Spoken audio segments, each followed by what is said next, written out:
You can save 20% off Truck Stop Load Board Pro for 6 months. The best tool for serious carriers. Don't miss out. Click the link in the description to get 20% off Load Board Pro for 6 months. Need capital to grow your business or cover unexpected expenses? Rock Financial has your back. Whether you're looking for a flexible line of credit, a fast cash advance, or tailored working capital solutions, Rock Financial makes it simple to get funded, often in as little as 24 hours. No hidden fees, an easy application, and real support from people who know the business. Ready to take your hustle to the next level? Tap the link in the description to get started with Rock Financial today. Wish insurance was this easy? With LogRock, it's like magic. Real coverage appears when you need it. No tricks. Get covered now. Click the link in the description.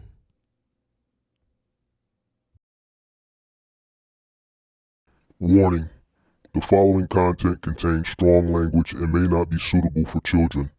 This content is primarily for adults, as this is a trucking channel and truckers have filthy mouths. Please don't tweak if I say. Viewer discretion is advised.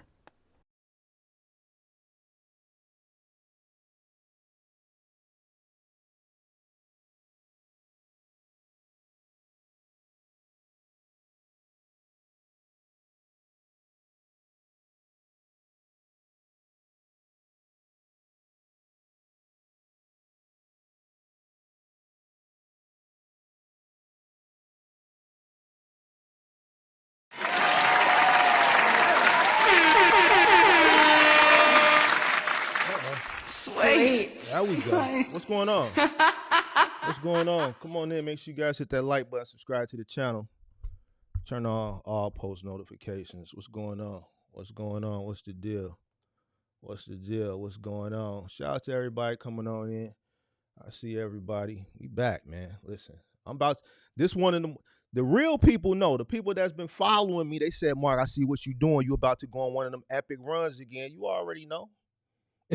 You already know what it is. The people that's been following me for a minute, after yesterday and the past couple days, they say, I see what you about to do. You finna go on one of them ones again. You finna go on one of them epic runs again. You already know. Let's get these bills out the way real quick. Shout out to Rock Financial. If you need funding for your business, make sure you click the link in the description. They got a bunch of different products over there at Rock Financial. Shout out to Tony, came on the show a couple weeks ago. He's there to help you. Whatever you guys need as far as funding for your business, different products, as far as business lines of credit, loans. I think they're financing your vehicle now. If you need a company to finance your vehicle with good terms, so on and so forth. Click the link in the description for Rock Financial. Also, truck insurance. If you need truck insurance, if you're watching, you're looking to come into the box truck business, the cargo van business, you need commercial insurance, click the link in the description for LogRock below. If you're already in the business and you're up for renewal, don't just let it roll over. Always shop every year. Always shop every year. Every single year shop. Business, you owe no loyalty to anybody. You always want to go for the best rate. The reason why is because it's commercial insurance. For all you novice out there and for all you people who are in the business and haven't, gone through anything yet where you've had to use your commercial insurance, 9 times out of 10 when you use it, you're going to get dropped. That's just the nature of the business. It's not like personal insurance. Commercial insurance is a totally different beast. So you might as well shop and go for the cheapest alternative every year.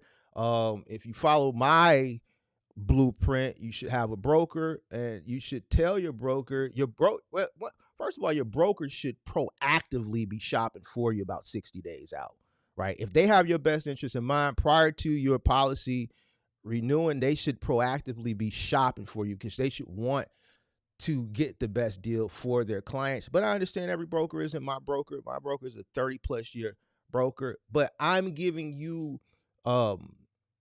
this information from an industry veteran, which is me, and from a veteran as far as the insurance game, which is my broker, so that you can pass that information along, right? Log Rock, good people over there. They'll take care of you. So click the link in the description if you're coming into the business and you need insurance, or if you're up for renewal, 3 months, 60 days up for renewal. Click the link in the description. Let them shop you and see if they can find you a better deal than what you got crack-a-lacking already. All right. Come on in, guys. Make sure you guys hit the like button, subscribe to the channel, turn on post notifications. Let's get this roll call out the way real quick. Let's get this roll call out the way real quick. Shout out to SD Walk in the building. Shout out to Box Truck Buddha. Shout out to all my people from the crib. Shout out to 608. Shout out to Kelvin representing the crib. Shout out to Paul Smith representing Jersey. Shout out to Sage. Shout out to Moving Company Hustle. Shout out to Sam B representing California. Shout out to Aspen Roland representing the West Coast. Shout out to Roger representing Cincinnati. Shout out to Marie. Shout out to all the engineer members. Shout out to I Get Paid to Wait. What up, Roger Lacey? Shout out to Yanobi. Hey, what's going on? What's going on? Shout out to the Future. Shout out to Edie. What's going on? He said if the mask is not out, you never know. You never know. You never know. You never know. Shout out to Chris P. What's the deal? Shout out to Manny. Manny Fresh, where you been at? Manny Fresh, that conversation we had. Listen, I remember every conversation for the most part that I had with people. Manny Fresh. Manny Fresh, I had that conversation with you in the Discord like about a year ago, and I ain't seen you since. Did that conversation, I hope it didn't rub you the wrong way, but you know I'm gonna always keep it real with you, whether you like what I'm saying or not. But based on what you're saying, what's good, everyone alive, trucking and listening, crazy how Mark, one of the ones keeping it 100. Manny Fresh, I appreciate it, because after that conversation we had last summer, I remember it was the summertime because it was warm outside. And I remember I was driving while I was in the Discord having a conversation, and you just never came back in the Discord. But I'm glad you're back. Whatever I said must have resonated because you're still here, and based on what you're saying, I appreciate it. Listen, Big Mark ain't one of your, I'm not like your other content creators. I'm not going to tell you what you want to hear just to appease you so you can come and say, oh, Mark, I may say something to piss you off.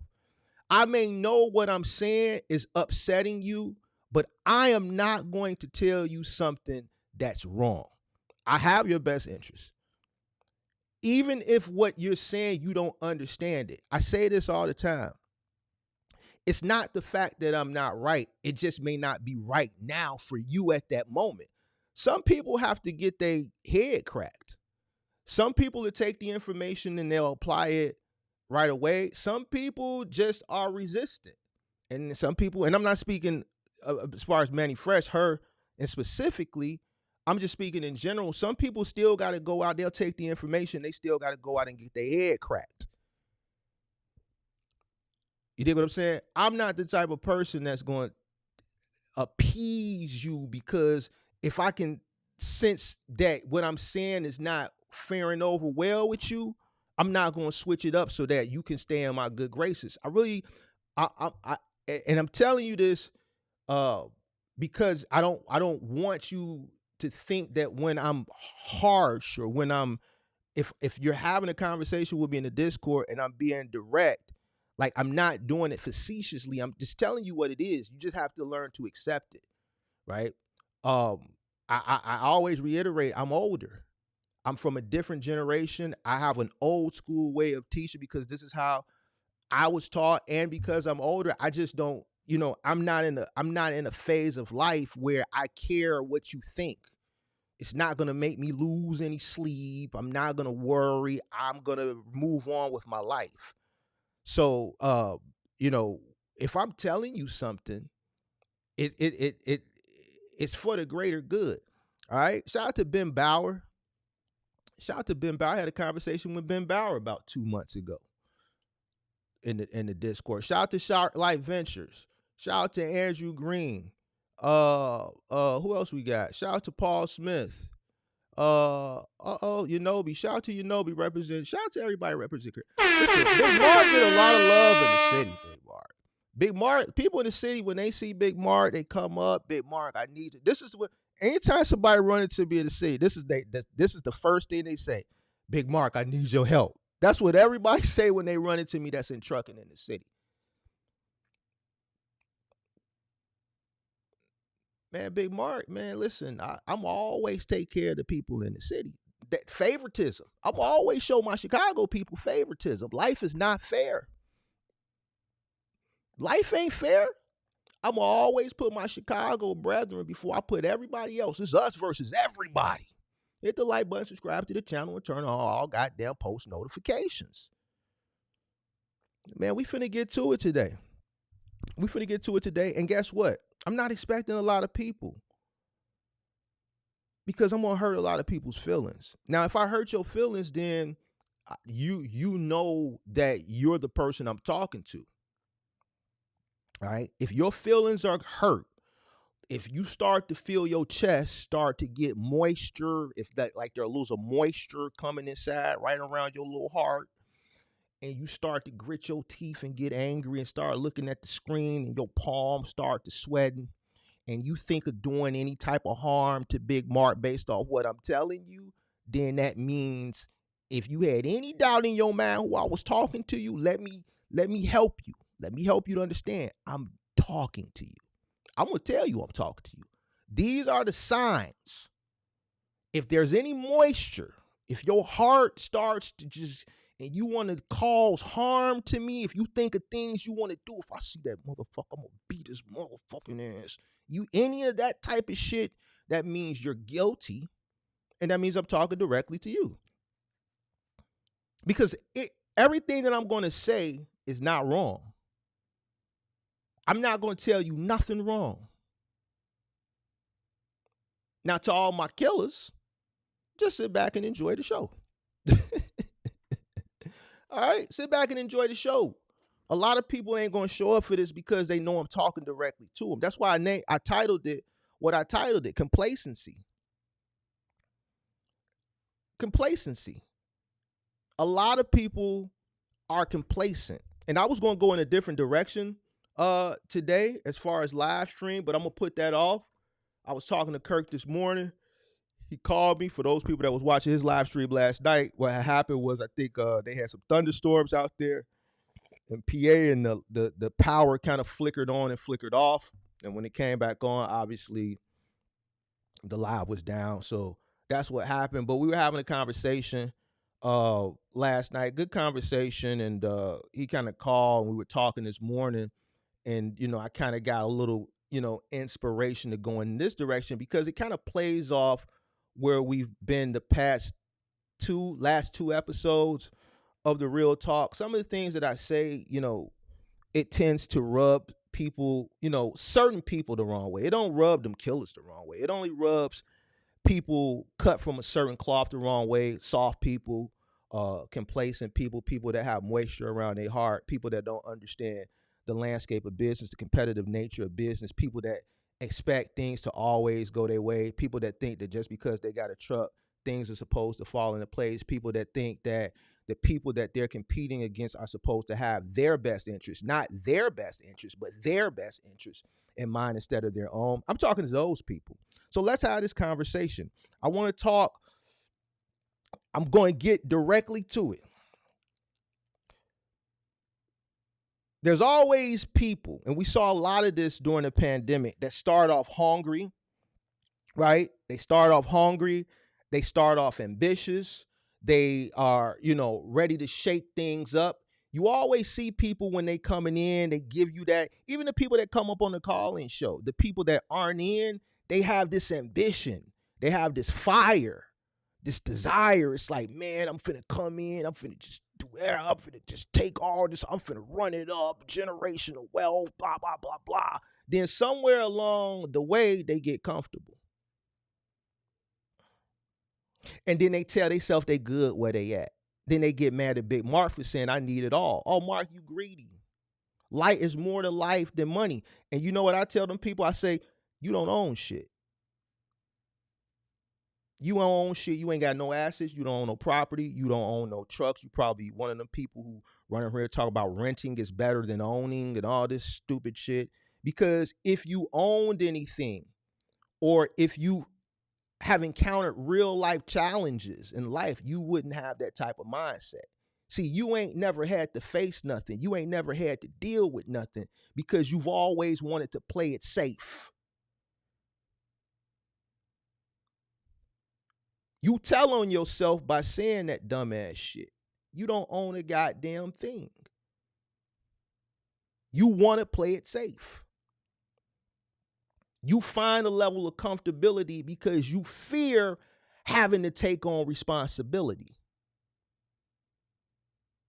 You've convinced yourself somewhere along the line that average is acceptable.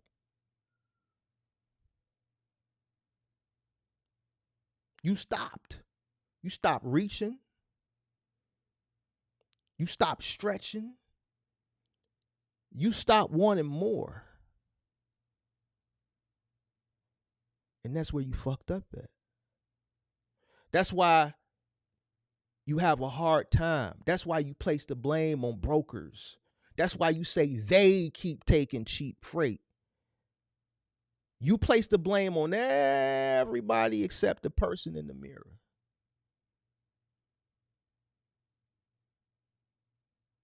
Let's call it what it is. Complacency is a silent killer. It's worse than your worst competition. If you hate me, if I'm doing you dirty and we're competing and I'm having my way with you, complacency is 100 times worse. Complacency is worse than your worst competitor. It's worse than any recession. It's worse than inflation. It's worse than any economic downturn. It's the worst of the worst. So when people come to me and say, man, what you mean you need it all? I need it all. You can call me greedy. You can call me money hungry. But I can tell you one thing. You don't own shit. You ain't never been through nothing to understand why I have the mentality that I have and why winners have this mentality.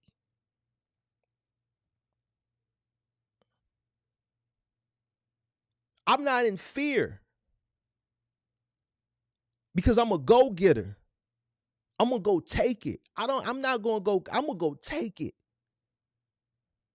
It's a saying we got here in Chicago. I'm not going to reiterate that saying because then it's going to, for some people, it's going to, you're going to know what it is. Then you're going to know, okay, he drawing under that act. You did what I'm saying. So I ain't going to say it.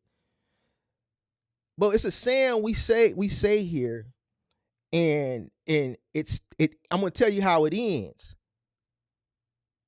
We take. And you can only imagine how the first part, you know what I'm saying? Now, that's used for a little bit something more derogatory, but in a business landscape, it is what it is. I'm going to go take whatever it is I want.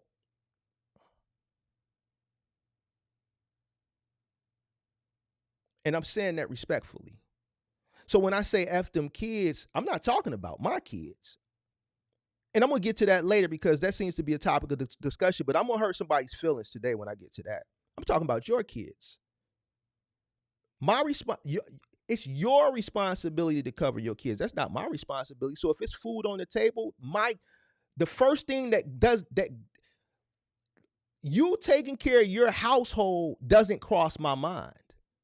That's your problem.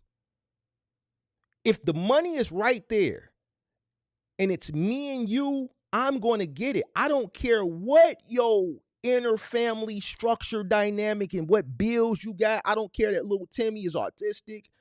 Man, I don't care about none of that shit, family. If you feel some type of way, you taking it based on what I'm saying, you're taking it personally because I'm looking at it from a business perspective. Why? Because my household has to eat too. If only one person could get it and it's me and you, I'll be a goddamn fool if I just say, well, go ahead and take it. We gonna starve tonight. So when people get upset when I say this, I'm like, bro, what type of business are y'all in? And then it always ends up, these are the people that's struggling. Why? Because they complacent. They not go-getters. They not going to go out and get it.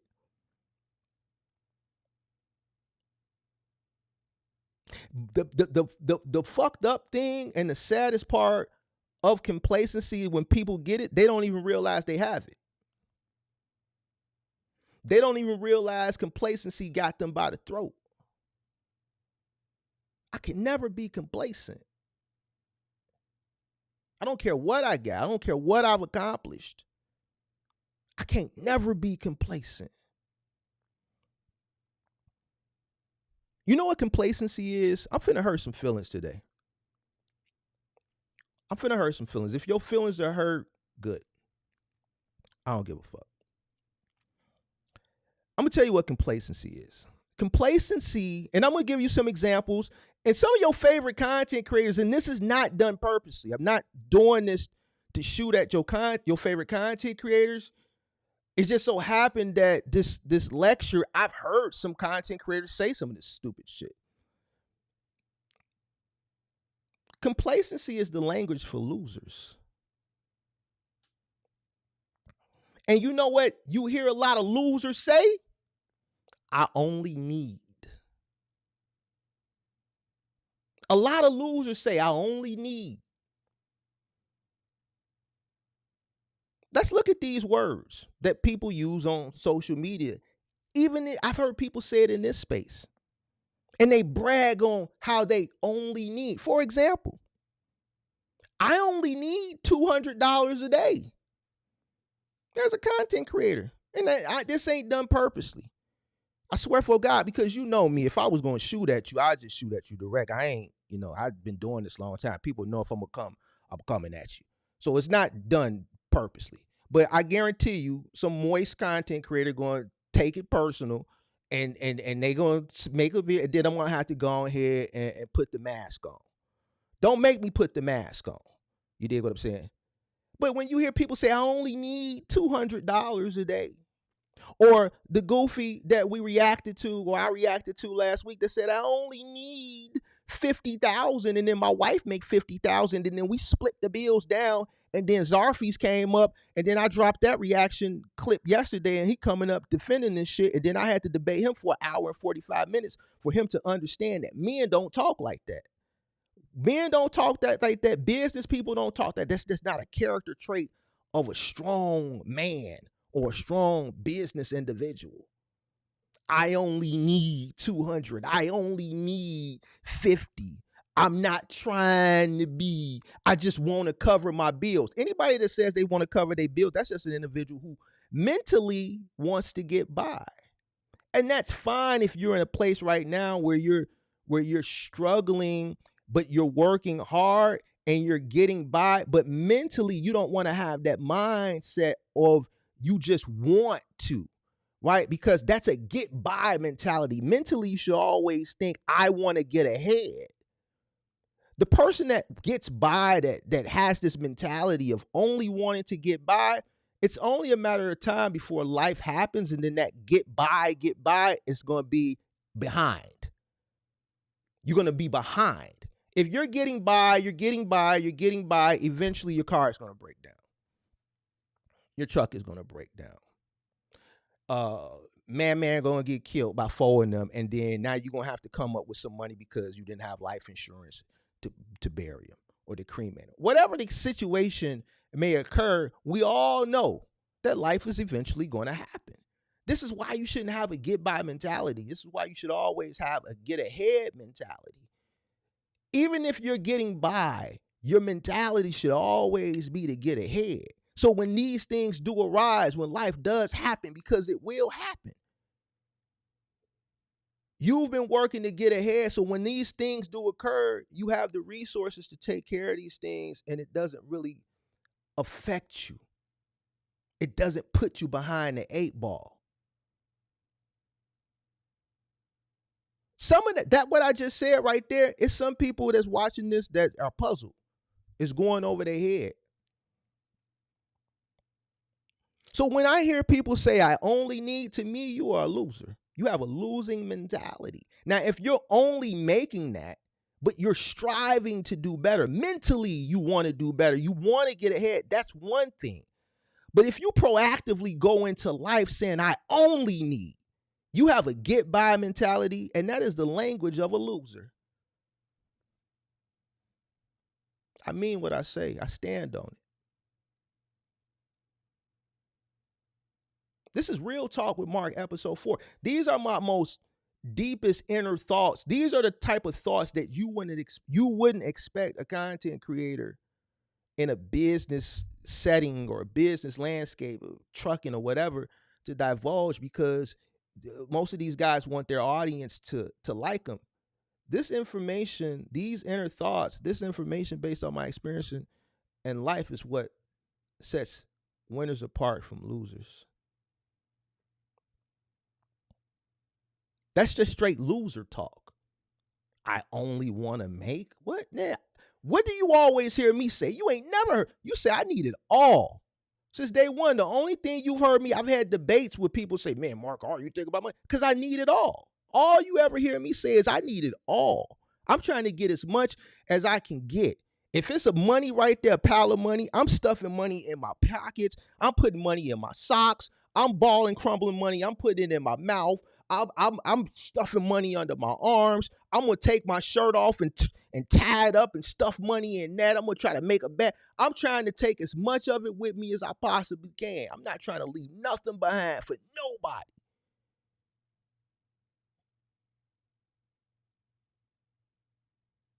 You can call it greed. You can call it what you want. I live real life with real bills, real situations. I need it all.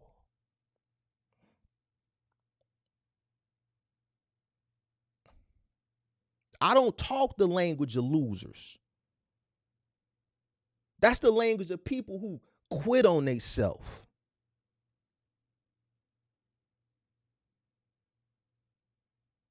I only want to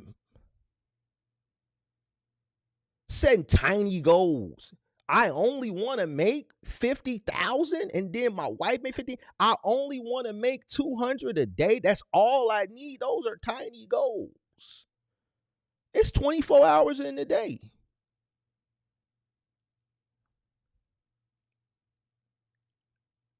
Nigga, you should be trying to make money 24 hours. You should be trying to find money that you are making physically. You should be trying to find money that while you're physically making money, you have money that's being made in the background passively. You should be wanting to make money when you sleep. What are we talking about, bro? You will never hear me say no whole ass shit talk about I only. I make money in my sleep.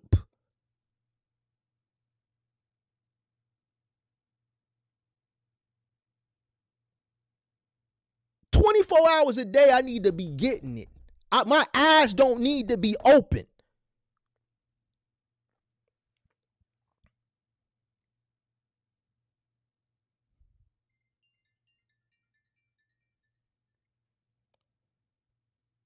Language for losers.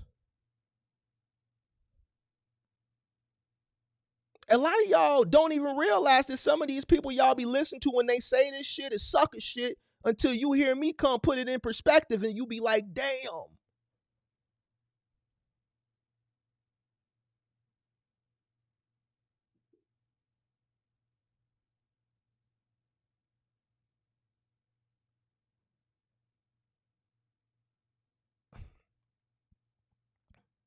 You have that simple-minded mentality of how life works and how business works. You just making your world smaller and smaller and smaller until there ain't no room for growth.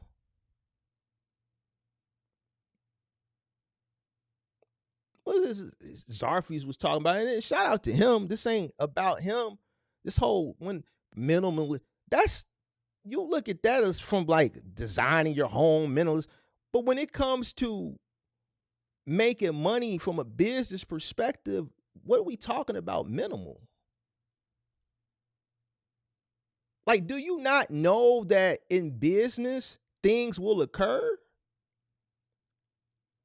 So when people want to argue this dumb shit with me, we already know that they don't understand business. But I tend not to get personal, but I be sitting over here in the background when you see me like this, I'm like, damn, okay, I get he's ignorant in business. don't understand, I don't understand why he don't understand shit won't occur, why he needs to understand what cost is and going above and beyond to make the money. But damn, what's going on in life? Has this motherfucker not ever endured anything in life? Because shit, you can kind of parallel some of this shit to life. Don't you want to be prepared for the unexpected in life as well? These are the same people that's sleeping on Boo Bay's couch in mama's basement.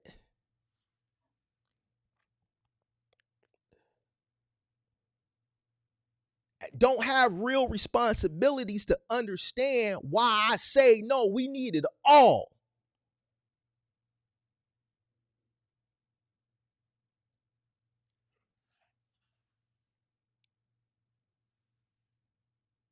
You think your business cares about you, and I keep telling you it don't. You a slave.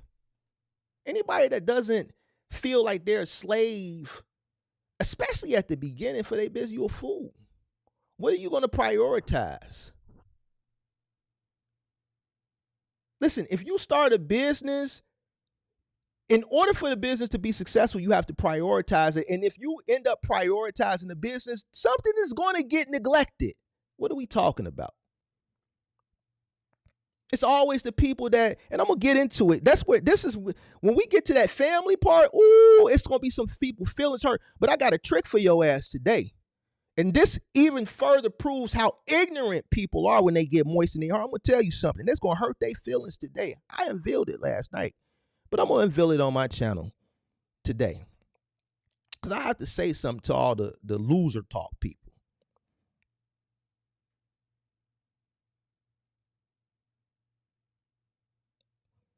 Business don't care that you comfortable or you complacent. The market don't care that you got complacent. Nobody cares. I don't care. My peers don't care.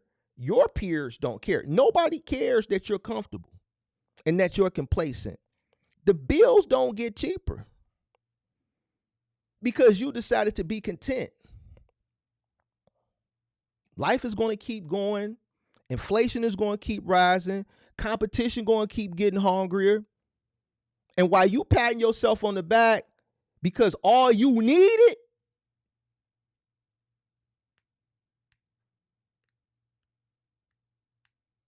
you're going to eventually find yourself behind.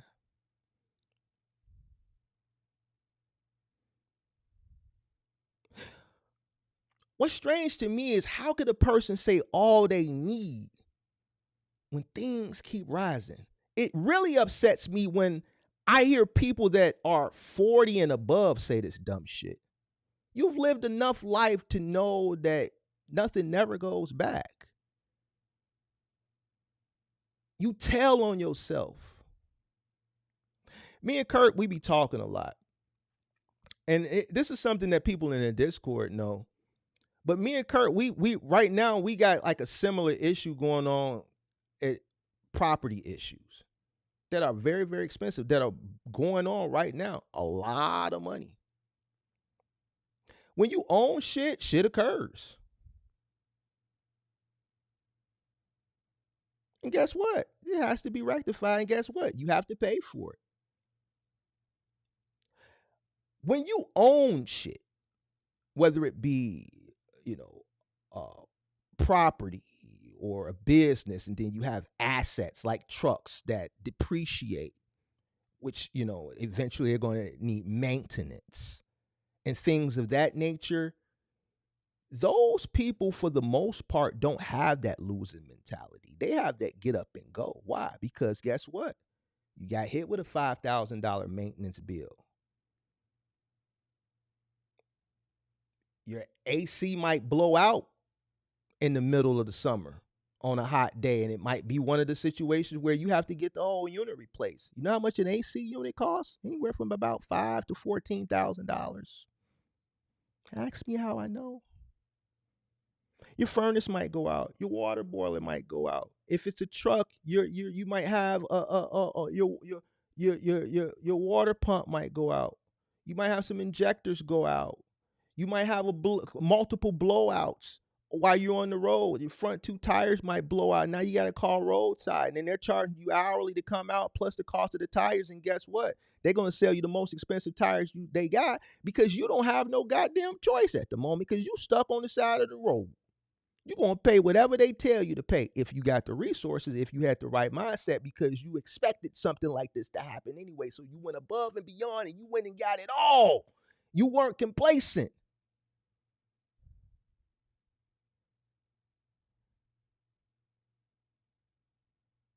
When people say that this dumb shit, I can read their life. They don't own shit. Because people that own shit, they bust their behind and prepare and set aside for what they know eventually will happen, which is the unexpected. And it's those silent things that are the most expensive, the things that you don't see, the things that happen behind the walls or under the floors or behind the yard. You might have a plumbing issue where they have to go rod it from the main line in your yard. So now they have to excavate the dirt up and then rod it from outside into the main line. And then after they done, you got to call the landscaper to come out and re-put the sod and all that shit.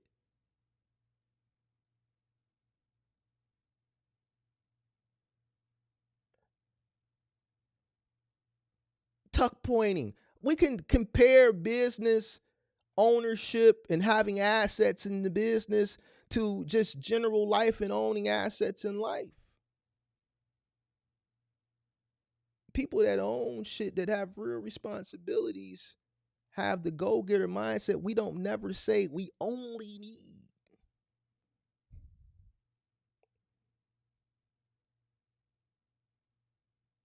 So when people say this shit, I can tell a lot about them by just saying those few words. They only need. They don't got shit. Call me a liar.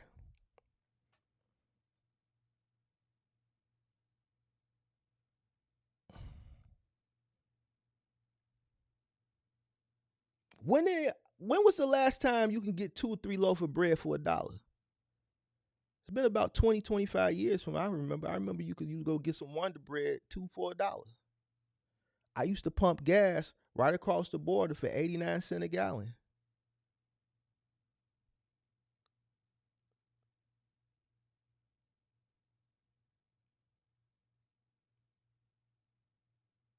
I used to pump gas for 89 cents a gallon.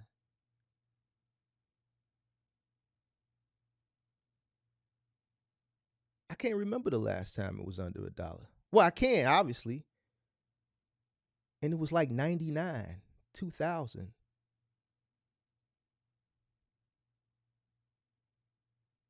When I bought the Avalanche, I remember part of the deal when I bought it from the dealership, it was on a quarter of a tank. So right before I signed, I said, man, y'all got to fill this tank up. I rolled with the sales guy. He filled it up out his pocket. He wanted to close the deal. Obviously, the commission was worth a lot more, obviously, to close the deal. So he went, he pulled out his wallet. He put the gas in. I remember it. Gas was like $1.29, $1.39 a gallon. This was 02.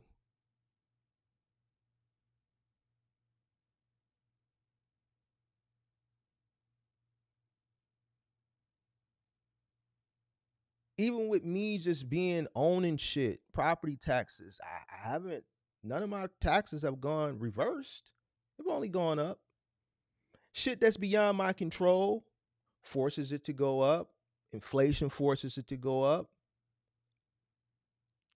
Things arise. So why would I settle for minimal? We already got some people that disagree. And I knew it. Your mama. I told you these are real talk. I'm purposely trying to piss you off. So if your heart and you feel in your way and you expressing your disdain, this is what I wanted you to do. See, the truth hurts.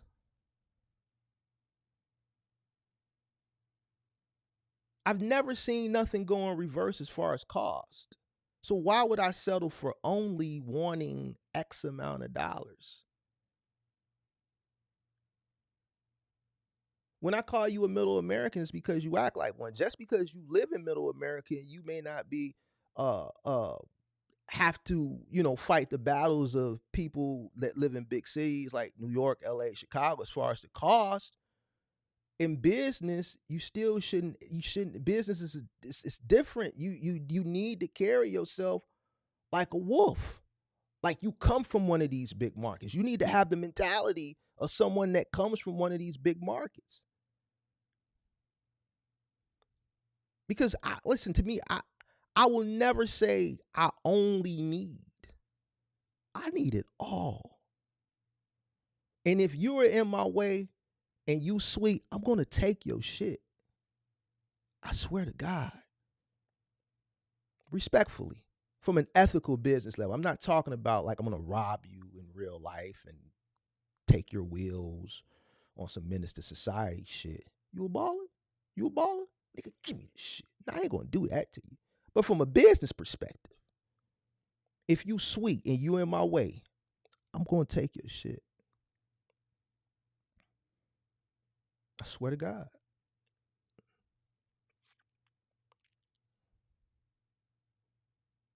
And I'm not gonna have no remorse behind it. I don't care about your plight. I don't care about your shortcomings. I don't care about none of that shit.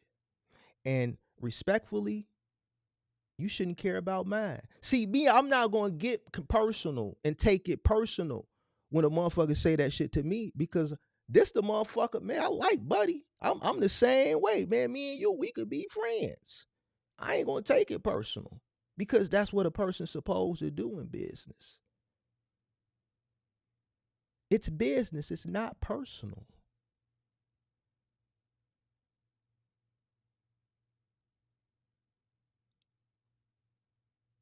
Let's get to these kids. It's real talk with Mark, man. I don't know what episode we on. Let me see what episode we on. 4. We on episode 4. Real talk with Mark. These kids, F them kids seems to be. It hurts some people's feelings. And the only thing I do, what you want me to apologize? I just keep doubling down on this shit. And I keep telling you why. Why do I need to care about your kids when it comes to the competitive landscape in business? These are your kids. They're not my kids. Why would I care about your kids if we are in a competitive landscape? If I care about your inner workings of your household, mine will never get anywhere. Mine will never grow. And you should feel the same way about me and everybody else. Anybody that takes it personal, you are exactly the person that I'm talking about and I'm talking to. You are the person that was so pissed off that you're one of those persons that hit the dislike button. I pissed you off so much that you went and you hit the dislike button. Right? Great. That means I'm getting somewhere.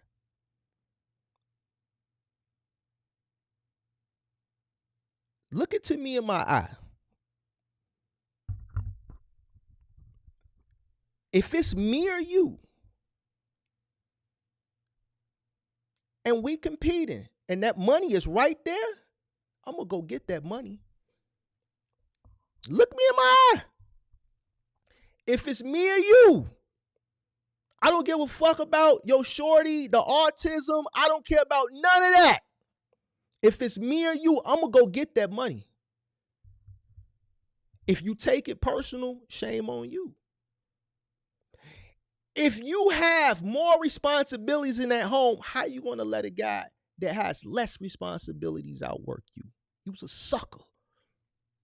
So if you sit up there and you feel in your heart some type of way, and you say some whole ass shit like, "Oh, why would he say that? He don't got kids, so he don't understand."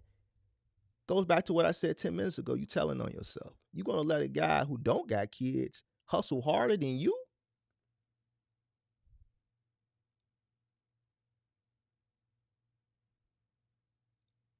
You absolutely right. I ain't did nothing wrong to you.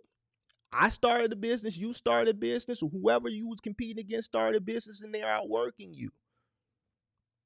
Every time they take an opportunity that you lose, they saying F you and F everything you stand for.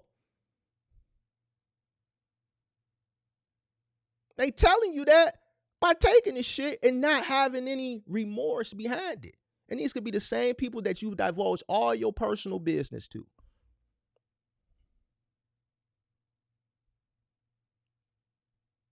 And then at the end of the day, when you go have that conversation with you, they're going to have 3 words for you. It's just business.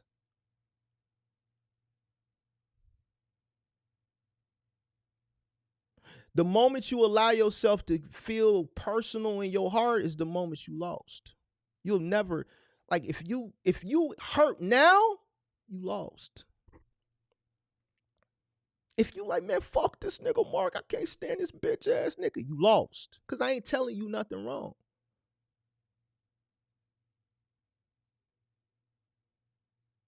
I gave examples yesterday. If you my tenant and you don't pay me rent, in 90 days, I'm going down to the clerk. I'm filing a motion to evict your ass. You got to get up out of there. Man, this is an investment property. This unit, you're not paying. I need somebody in here that's going to pay. I need to put a Section 8 tenant in here. At least with Section 8, I ain't got to worry about them. That money going to be there on the first. And whatever your little portion is, I ain't really worried about it because Section 8. But if you're a market rate tenant and you holding up a unit, you got to go. Now, depending on who you are, and depending on what the situation may be, may depend if there is some level of reprieve. But if there's no good reasoning or the reprieve has gone on for an extended period of time, then guess what? Listen, I feel you. But then at the end of the day, from a business perspective, listen, I'm sorry. I got to get you gone.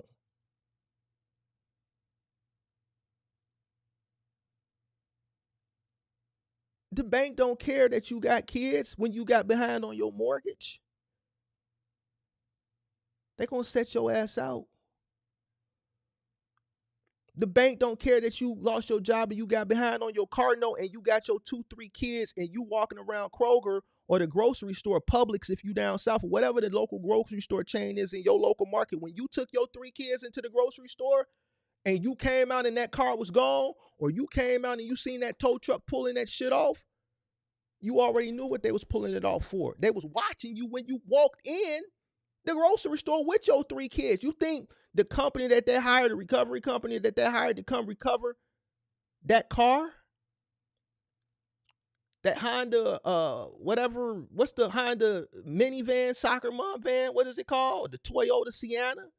They watching you go in the store with the 3 kids. You think the recovery company that was hired by the bank to come recover the car, they had to skip trace it, they had to find you, they had to follow you, they had to wait for the right moment. They saw you going there with your 3 kids, and they hooked that bitch up, and they pulled off. You think they care?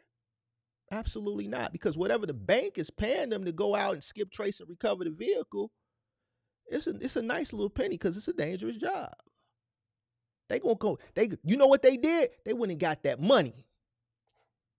So why you get mad at me for saying it?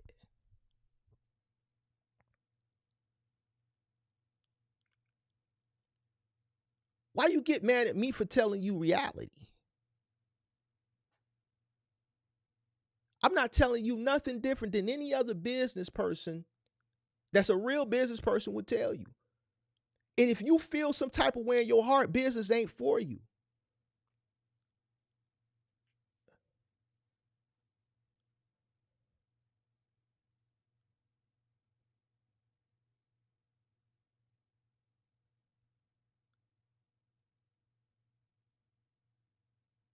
People, I say F them kids, people lose their mind. The only people that lose their mind are the people that's complacent. They use their kids as a scapegoat not to go out and go get that money. Look at the clip that I put up today. It's a clip, Serious Lanes. Shout out to Serious Lanes. What was Serious Lane's downfall in that video? If you watched it all the way through, what did he say? And now I had to get on him about. Where'd the money go? What'd he say? Once he finally broke, he said, man, I had to take care of home. Robbing from the sustainability of the business to cover home expenses. You got a lot of people that use their kids as a scapegoat not to go out and do what they're supposed to do, but you would think it would be the other way around. Because the generation that I come from, right, and watching our parents who were boomers, we watched our parents work. I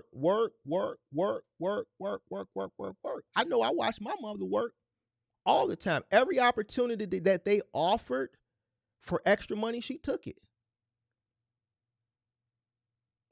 My mother being a school teacher, when that bell rang at 2:30, my mother didn't leave.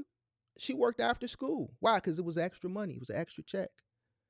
In June, when school let out, she wasn't home with me and my brother for the summer. No, she worked another month and a half because she taught summer school. Why? Because it was an extra check.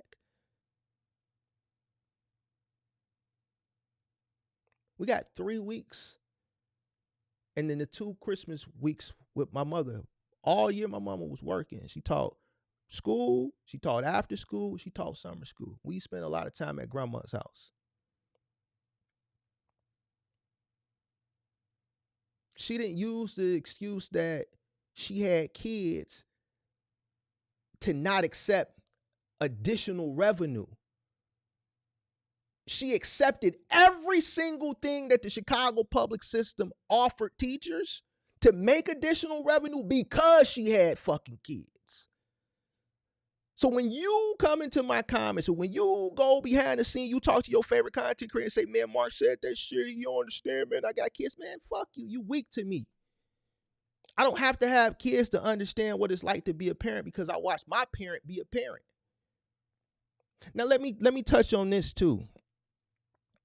When you say, well, Mark, you say that, but you don't got kids, so you don't understand when you say that.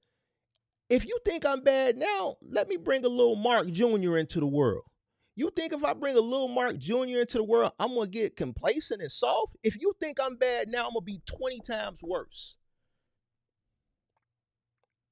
This is how foolish you are when you say that dumb shit.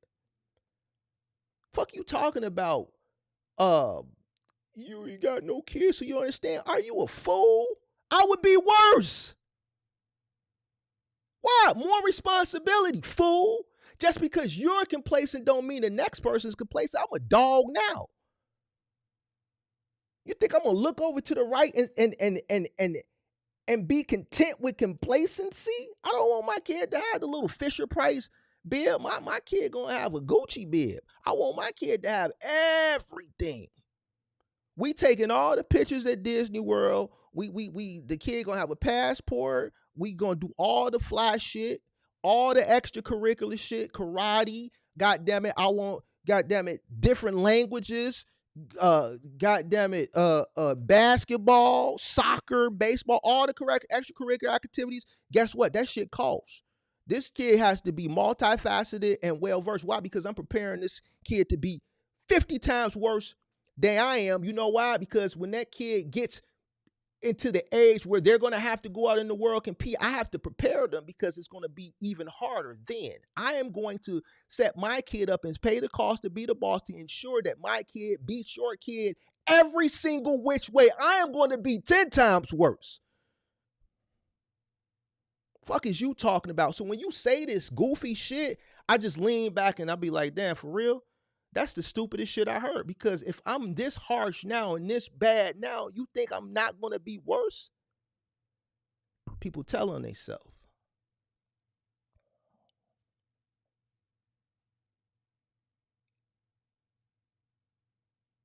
I'm not going to spare any cost to make sure that my kid can compete. Because I know in 20 years it's going to be even tougher.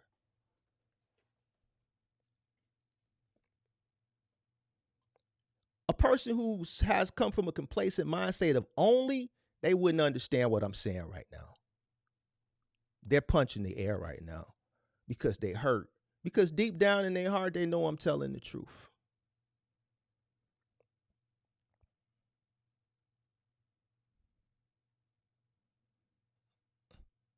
I'm going to be worse.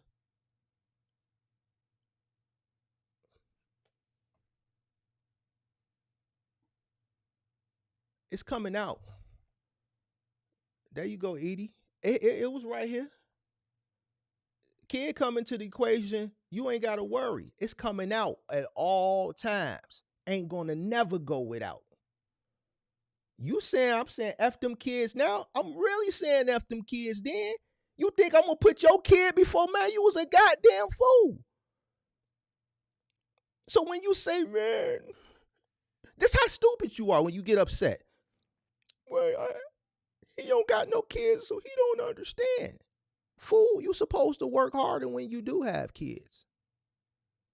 So I would absolutely positively take food out your family's mouth to put it in my kid's mouth. I'm gonna be worse. So I hope you feel even worse now that I said that than you did when I said F them kids without having kids. I'm gonna really say F them kids when I do have them because it's gonna be my kid before yours. And you should feel the same way. If you don't, that's why you punch in the air.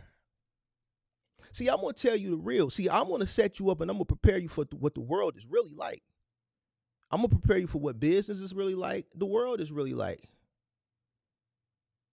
How are you going to sit up there and go to another man or go to other people or come into my comment section or try to come up and debate me about being complacent and you have children?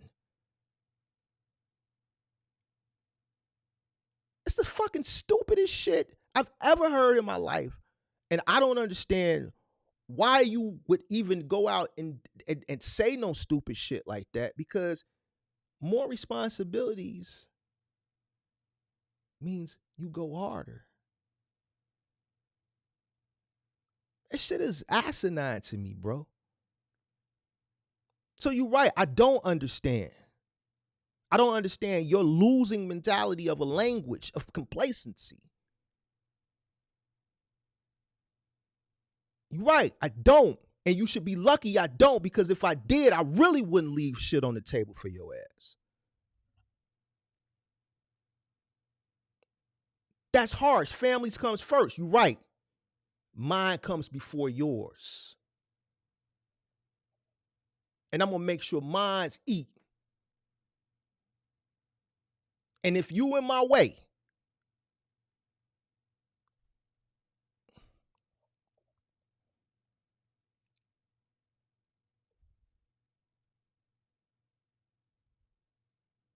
if you want to use the fact that you got kids as an excuse to stay little, so be it.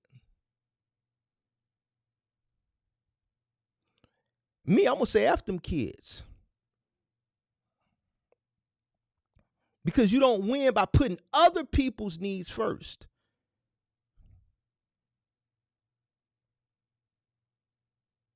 I'm never going to put your success and help you become more successful before the success of my own.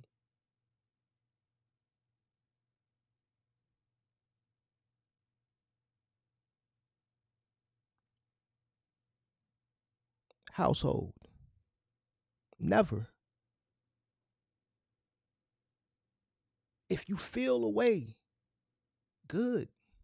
That's why I put it in the title.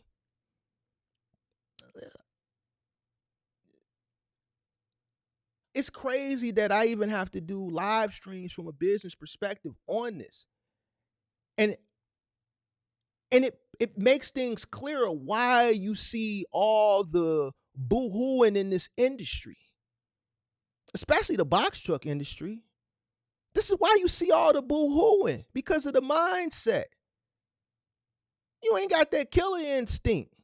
You was bred in this Me Too shit. You feel like everybody is your friend. You would never thought you would met a nigga like me that'll say, man, fuck your family, fuck your kids. I'm going to put mine first. Every single homie, anybody that's in my circle that knows me, going to tell you the same thing. Man, fuck dude. It's our shit.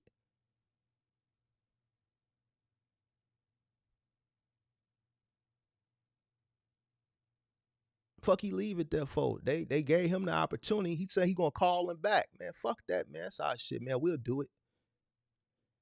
Ain't no, you give me an opportunity. I'm not calling you back. Nigga, give me that shit. What? That's why I be like, what? When some of the people be saying this dumb shit, I be like, where y'all from, bro? Who bred y'all? Who bred y'all? Where y'all come from? I you got kids talking about Mark don't understand. He don't got kids. Fool. You better be lucky. And I'm telling you, when I do, I'm breeding them. I'm building them. I'm going to make sure they speak multiple languages. They're going to know karate, basketball, soccer, baseball. They're going to swim. I'm going to put them in swim. I'm pushing them in the deep end at 5. Swim. Swim. The same thing my mama did to me at 5 years old, pushed me in the deep end. Swim. Swim. Because if any kid pushes you, you're going to know how to swim. Kids is cruel. Everything I'm going to prepare them so that when they get out in the world, after Harvard or Yale, this is why we need it all. Because if they decide they want to go to Harvard or Yale, I'm not going to be the person to be like, we can't afford that because we only needed $200 a day. No, we're going to be like, okay, cool. Because then I want to brag about how little Mark or little Markina is in Harvard or Yale. We're going to cover the cost of that because we had to come get it all in preparation. And then once they do get out in the world, all the shit that I instilled in them to destroy your kid 20 years down the line, I'm going to make sure I come back and let you know. Why you wanted to be complacent and all you needed. No, I needed all. Fuck is you talking about? If you want to hide behind the fact so you can stay your punk ass at home, so be it. If you want to say you can't do more, so be it.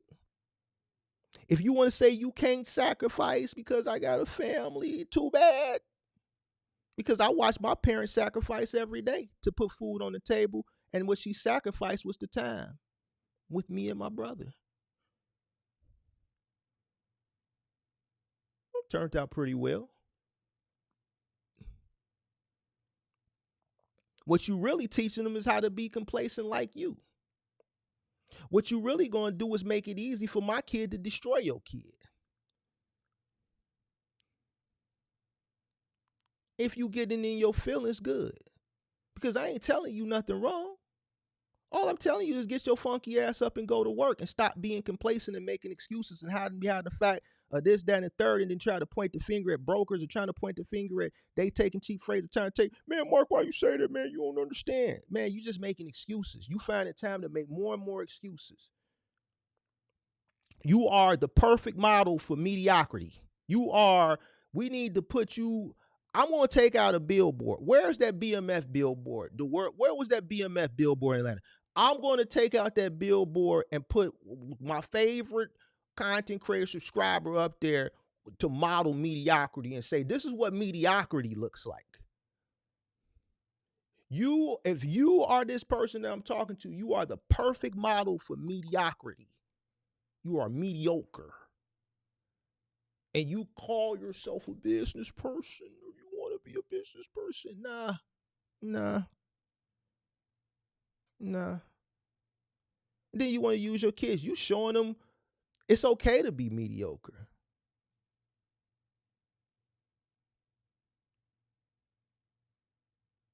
You showing them it's okay to play not to lose instead of playing to win. What happened to breeding these kids to win? That's what I talked about yesterday. These kids now, everybody's a winner. Back in my day, no, it's either you won or you lost.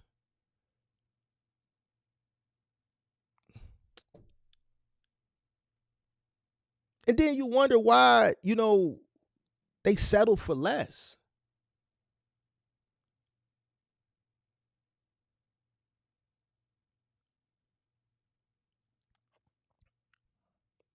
All right, if I hurt your feelings, good, man.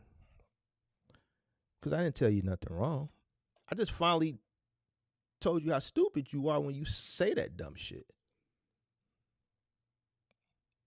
Like where in society, when in society did it become cool to work less when you had kids? When did that become cool? You know what? Now we got kids. Now we can put it on easy mode and just work less now. It's the stupidest shit I ever heard in the world. In my one of the stupidest shit I ever heard in my lifetime. So I hope you feel stupid now. I hope you feel stupid because God bless. Listen, may the Lord have mercy on you if I do, because I'm telling you, I am going to 100%. Never will I be like you. And if you feel no type of way, I'm talking to you. Now I feel like you, where I look over at little Junior and I'm just complacent. I just feel, yeah, well, all I wanted to go out and make was 200 a day. That's the difference between us going to Disney World and you going to Chuck E. Cheese. That's the difference between my kid wanting to play extracurricular and I say, man, whatever you want to do. And you saying we can't afford it.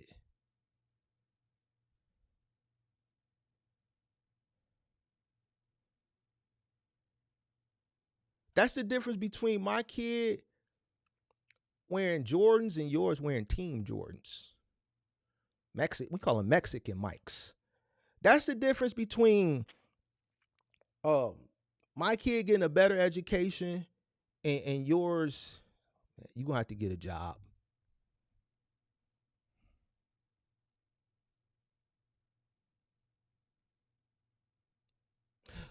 Money provides more opportunity. So why would you ever say I only need?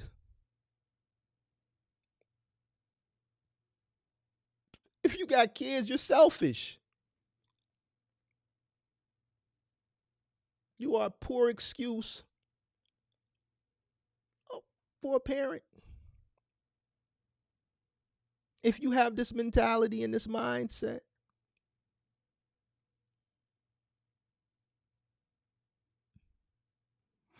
there's parents out here today that work their fingers to the bone, 2 and 3 jobs for their kids. They're fine with working one job if it was just them. So when you come and you try to debate me and you try to use the scapegoat of you don't got no kids, that's the worst scapegoat that you could use based on what I'm saying, because if I'm this way now, I'm going to be worse.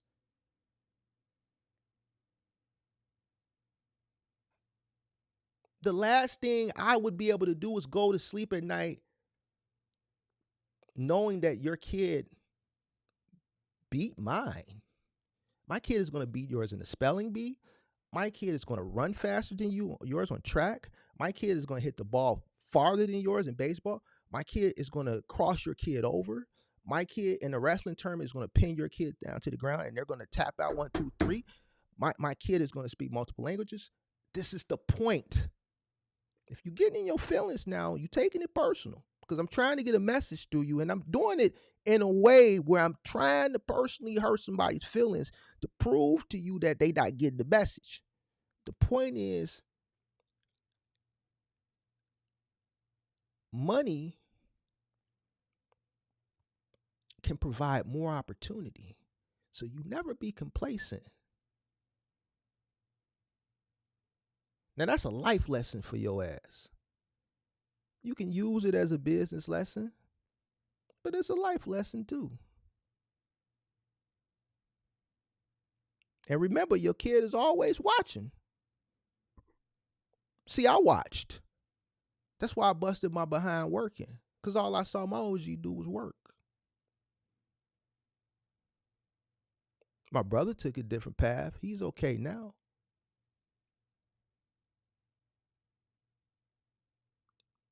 But remember, your child is always watching. Now, complacency. The real reason you contend is fear. You're a scary person. You're scared. You are a scary person. You scared to fail. You scared that your friends are not going to want to be your friends no more. They're going to outgrow you or you're going to outgrow them.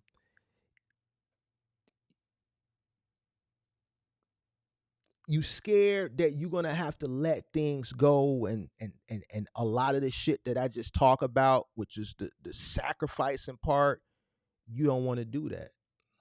I'm going to tell you something. when it come to business, and I'm gonna speak from the time period of when I was really growing as a business person, and just the opportunities were presenting themselves, and I was really scaling. Yeah, you're gonna certain people from the outgrowing aspect. You're gonna outgrow people. People gonna outgrow you. You're not gonna align. I think a lot of people's one of their biggest challenges is not knowing when and learning how to separate themselves from people that they outgrew. People around you will keep you down. If you ain't out here trying to chase it, we don't have nothing in common at this point in our life. I got a homie right now, and we kind of, I don't want to say we ousted him from the group, but we continue to outgrow. And as we're getting older, we just don't indulge in a lot of the same shit he still wants to indulge in. This dude is somewhere every night of the week. He's at Geno's. What's that new spot out in the hundreds on Sunday night? Was it Bernice's? He's at the Family Den. He's at, goddamn it, Buddy that just died last week. The big promoter dude. He was at his funeral. He's at the Black Yacht Boat Weekend here in Chicago. He's at the Chosen Few picnic Saturday. He's everywhere. I might pick one little spot to go to here and there. You know what I'm saying? He's at Bureau Bar on Sunday. He's somewhere every single, wherever it is, he's there. We ain't on that no more. We ain't on that no more. You know, if we pull up somewhere, we're going to pull up, we're going to flex for maybe about an hour, and we gone, bro. We out. We not everywhere every night of the week. This individual's still on that. So guess what? We don't interact with him as frequently and as much as we did. So he went and he ended up having to find another group of people that are still pushing 50 that got that party in them. That party ain't in us no more. And you see us going one way and he's stagnant. He ain't fucked up. He ain't broke, but he's not elevating still. He's just stagnant. The conversation is the same. Man, Joe, you missed it last night, bro. We was at the Chosen Few picnic and man, I seen so and so and so. I done been to a million house picnics. I done been to, if you've been to one, you've been to them all. I don't need to go to the Chosen Few picnic every year. It's the same 20,000 people.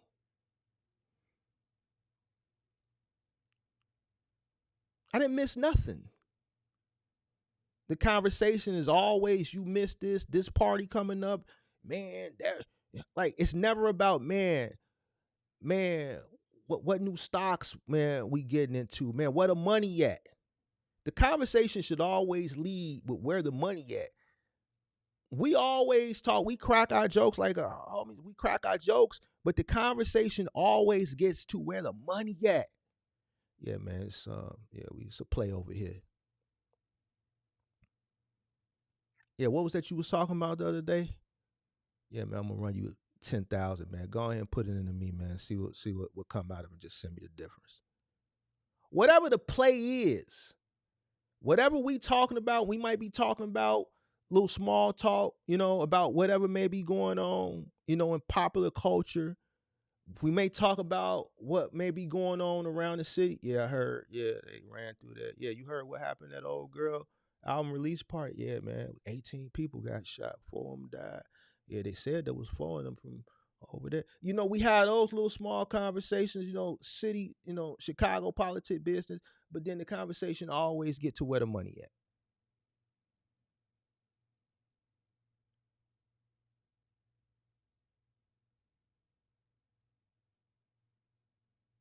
You're going to outgrow people. If you keep certain people around, you're going to remain stagnant.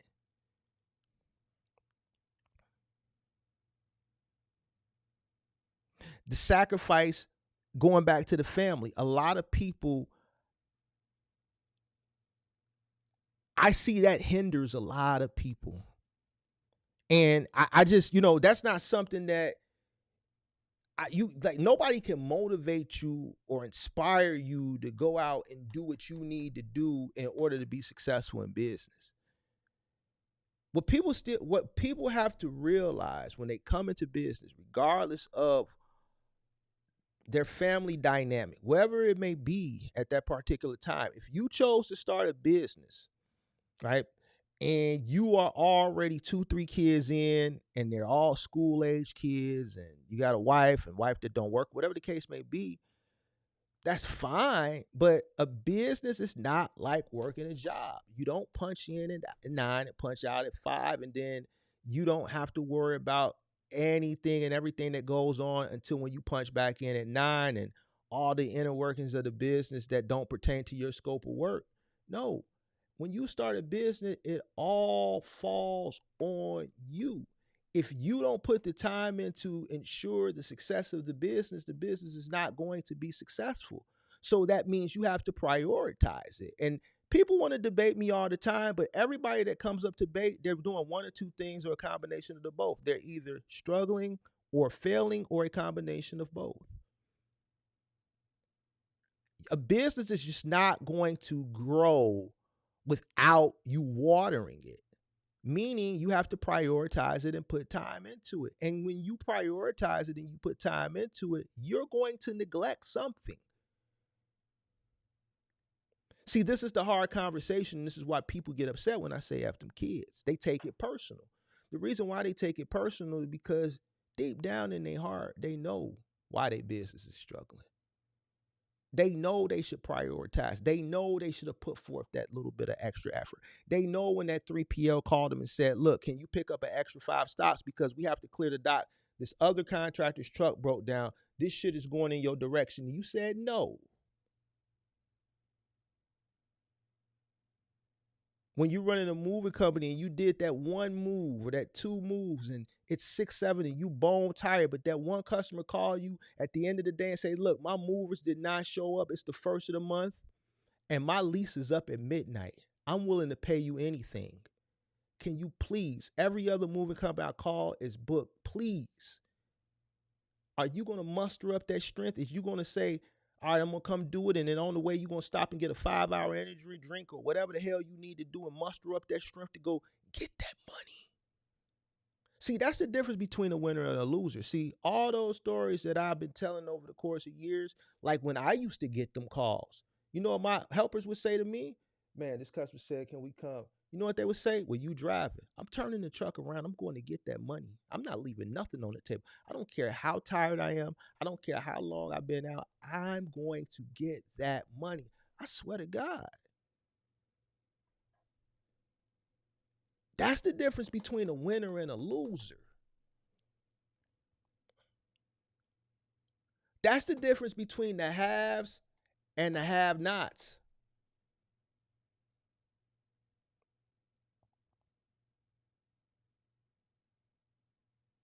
If the opportunity presents itself, especially if you're a young person, a man starting a business, you have your arms, your legs, your strength, your limbs, you should not be walking away from any opportunity. Every single opportunity that you are awarded and afforded, if the situation um, is feasible, meaning you have the time. If you're on a job and a job presents itself, right, and um, it's something that needs to be done immediately, and you just can't do it because you're already on a job, then that's one thing. But if the time permits, you have the availability, you're open, you should not be walking away. There's sometimes people get presented opportunities and it may not fall in the time period when they do work. Man, we need something done, but we need you to be here at 3 a.m. No, man, that's going to cut into my sleep. Bro, some of the shit people tell me, bro, is asinine to me. And then I'll be like, bro, I thought you wanted to be a business person. There's been plenty of times where I've had to get up early, start later. I've done jobs where I've driven overnight.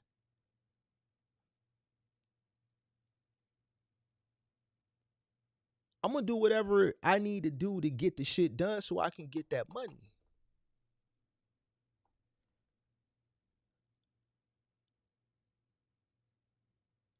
I don't understand what this fear is. Some people get scared that the harder they go, they might have to let go of some of their comfort. Well, let me tell you this.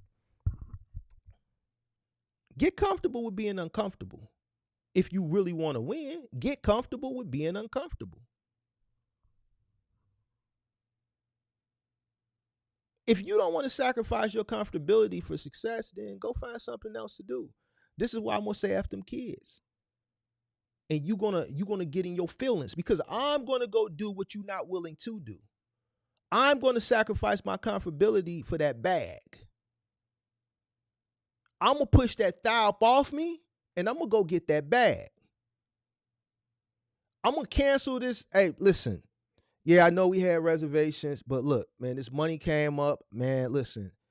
Look, listen. Look, click. I'm gone. I ain't got time for all that arguing. I don't want to hear none of that shit. I'm gonna go get that bag.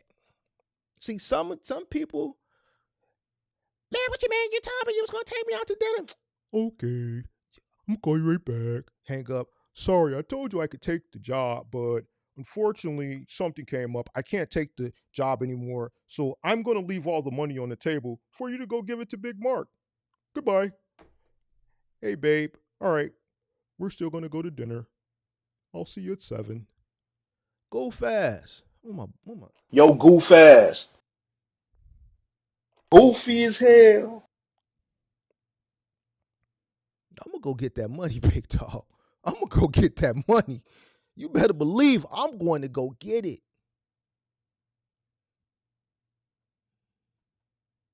And then guess what? That dinner that I canceled to go get that money, the money that I was going to spend, now I can keep that money and that little bit of extra that I want to get, I spend that on the dinner.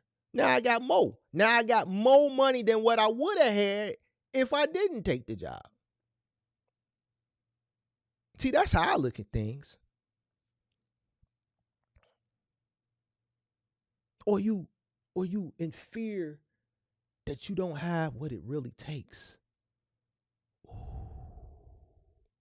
That's a lot of you. You know why? Because you look at me and you be like, I ain't got that in me. I care too much. If you care too much, you probably shouldn't do business. This is why you can't have guys that do repossession. This is why you guys can't have guys that do, evictions, shit like that, because these type of industries, you have to desensitize yourself from your personal side. You got to separate your personal side from your business side, and your business side has to desensitize the feelings that your personal side has.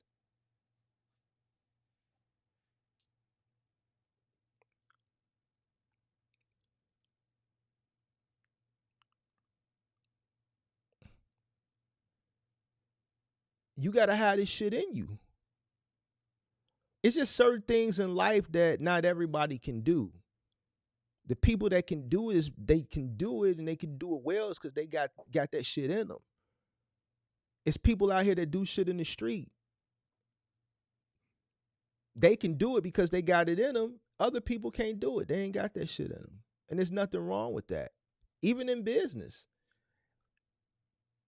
you have to have that willingness and that desire and that discipline to continue to keep pushing, regardless of what the situation is at the moment.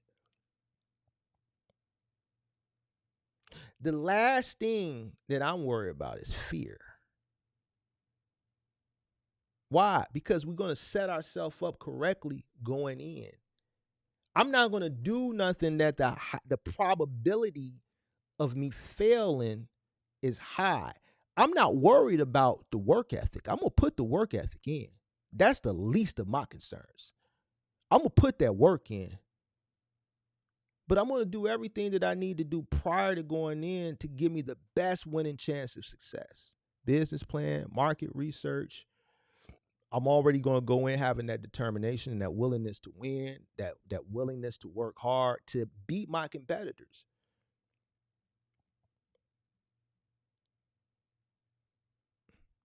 I have to win. I have to. There's no ifs, ands. There's no maybes. I'm not going to let fear prevent me from getting to that promised land. I'm just not gonna do it. A lot of people talk themselves down. And that's why they set these small goals of I only need.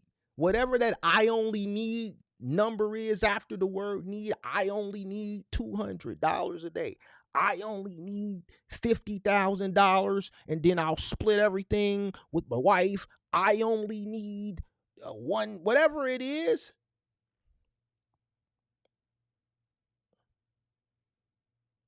You're aim.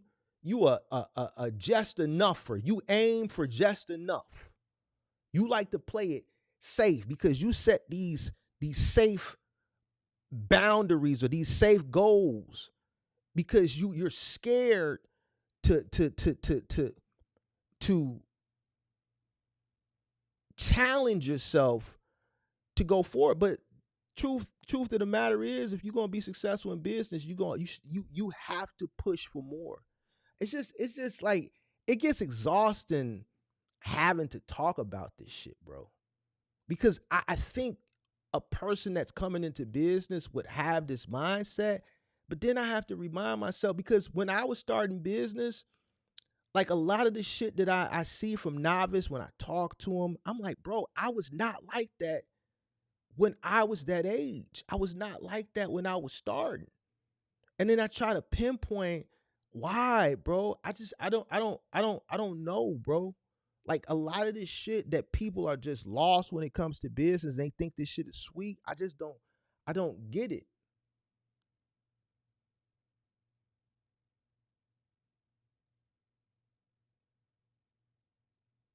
I'm never satisfied, bro. I will never be complacent. When you say the shit that you say, I only need, and then you end your day when you get that. You you have this minimal level of satisfaction, bro. This is why you in these positions, bro.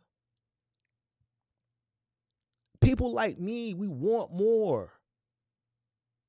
We demand more. We take more. Anybody that knows me will tell you, bro, I need it all, bro. I listen. And it's not a greed thing.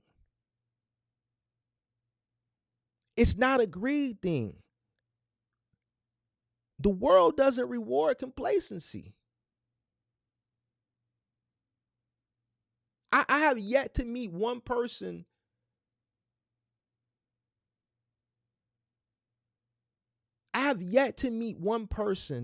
that has reaped the benefits of just more, just being complacent.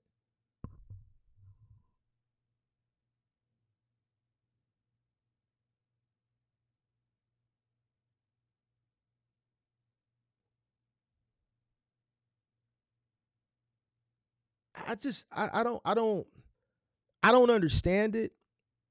I see why, you know, certain people kumbaya in certain circles, and then certain people kumbaya in certain circles, because the people that get it, and the people that are weak are weak.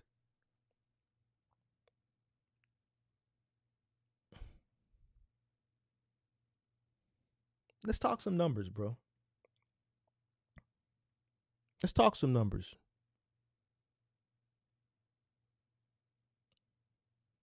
What does complacency really cost you as it pertains to numbers? Let's talk about the $50,000 guy. He's leaving $150,000 on the table. Asinine. Or if you look at it from a personal perspective, 200, because he says I want to make 50, my wife make 50, that's 100 combined. I'd rather make 50 than 250 and have to take care of it. The dumbest shit I've ever heard in my life. So you mean to tell me if I tell her to go sit your ass down somewhere and I can make 250 versus me making 50 and you making 50. So I can increase our revenue, our household revenue by $150,000 by just putting in a little bit more work. I'm going to leave $150,000. Now, this is a grown man saying this now. I'm going to leave $150,000 on the table because I want work-life balance and I want to be able to take a trip here and there. Dude, you can't even afford a trip at $50,000. You're going to be paying for the trip on Klarna, pay by 4. What are you talking about? $150,000 is $150,000. Listen, it's people that's not making $150,000 a year. It's 2 people in a combined household that's not making $150,000 a year, and you're one of them because you're saying you make 50 and she makes 50, and you're fine because you guys split the bills in half, and you proactively want to split bills in half by making $50,000 a year. So that means you're willing to leave $150,000 on the table because you're lazy and you are a poor excuse of a man. But let's tell you what happens when you leave that $150,000 on the table. Let me tell you what that $150,000 you can do with it. You can invest it.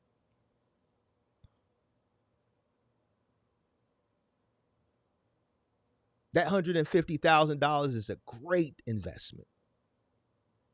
It can turn into 7 figures in a matter of no time, depending on how you invested and what you invested in. If you add kids into the fold, like a lot of people like to hide behind their kids as a scapegoat, it's money for the future. See, and this is where we don't touch on when I have these conversations. When people come up here and they be struggling, I be talking to them, I be just really listening to their mindset.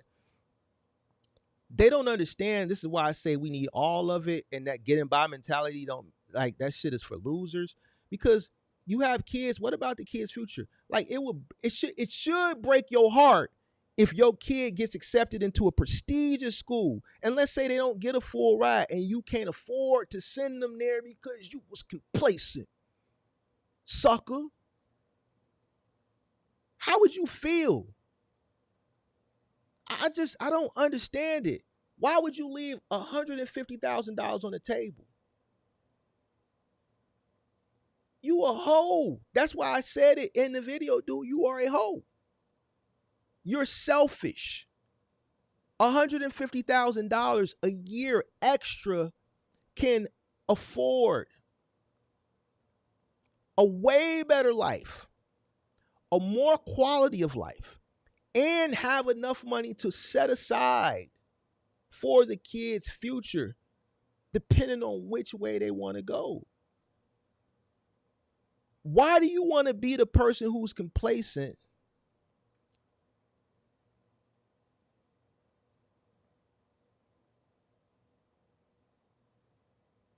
today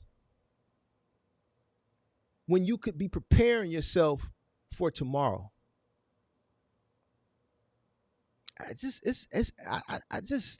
So when you say this shit, you're selfish. You are a selfish individual, and I think little of you.